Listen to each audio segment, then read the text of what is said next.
জয় বাবা কালভৈরব। কালভৈরব হচ্ছে ভগবান শিবের একটা তীব্র, ভয়ঙ্কর এবং শক্তিশালী রূপ। কাল শব্দ রিপ্রেজেন্ট করে থাকে সময়কে এবং ভৈরব শব্দ রিপ্রেজেন্ট করে থাকে ভয়ঙ্করকে। সুতরাং কাল ভৈরব সময়ের একটা মিলবন্ধন যদি আমরা দেখি, তাহলে সেটি হচ্ছে অপরাজেয় শক্তির প্রতীক।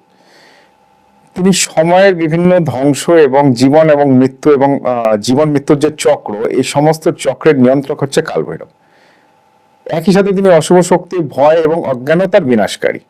তার বাহন অর্থাৎ কালভৈরবের বাহন, যেটা বলা হয়ে থাকে মূলত কুকুর, ন্যায় এবং অনুগত্য এবং সতর্কতার প্রতীক। যে কারণে কালভৈরব পুজো যখনই আমি আপনাদের সামনে বিভিন্ন ভৈরব পুজো উপস্থাপনা করেছি, সবসময় বলেছি কুকুরকে আপনারা খাওয়ানোর চেষ্টা করুন। কালভৈরব রূপ কিন্তু অত্যন্ত ভয়ঙ্কর একটা জাগ্রত রূপ এবং একই সাথে কালো, এটা মূলত যদি ক্লাসিফিকেশনে যাওয়া যায়, কালো এবং গাঢ় নীল বর্ণের একটা জ্বলন্ত চোখের মতো একটা জিনিস দেখতে পাওয়া যায়। এবং এর মধ্যে থেকে যে ভয়ানক যে রূপ দেখতে পাওয়া যায়, এই রূপ কিন্তু বেশ কিছু বাহন অর্থাৎ ভৈরবের হাতে কিন্তু বেশ কিছু অস্ত্রের সমাহার দেখা যায়, যার মধ্যে মূল উল্লেখযোগ্য হচ্ছে ত্রিশূল, খড়গ এবং ডুগডুগি। কথিত আছে, শাস্ত্রমতে কথিত আছে যে কালভৈরব সৃষ্টিকর্তা ব্রহ্মাকে পরাজিত করেছিলেন এবং তার শিরচ্ছেদ করেছিলেন, এবং পরবর্তীকালে পাপ খণ্ডনের উদ্দেশ্যে কালভৈরব কাশী বিশ্বনাথে আসেন। যে কারণে কালভৈরবকে কাশী বিশ্বনাথের কোতোয়াল কিংবা দ্বার ভৈরব বলা হয়ে থাকে।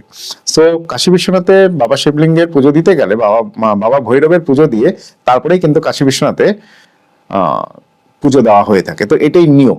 সো কালভৈরব এবং মহাদেব একে অপরের পরিপূরক। মহাদেবের সাথে যদি কালভৈরবের পুজো করতে পারি, এটা আমাদের লাইফে অনেকগুলো নেগেটিভ, ডেফিনেটলি ভালো রেসপন্স আপনারা পাবেনই, প্লাস অনেকগুলো নেগেটিভ গ্রহের কুপ্রভাব খণ্ডন করে থাকে। আমরা জানি যে কুকুরকে খাওয়ালে বেশ কিছু গ্রহের কুপ্রভাব কিন্তু খণ্ডন হয়ে থাকে।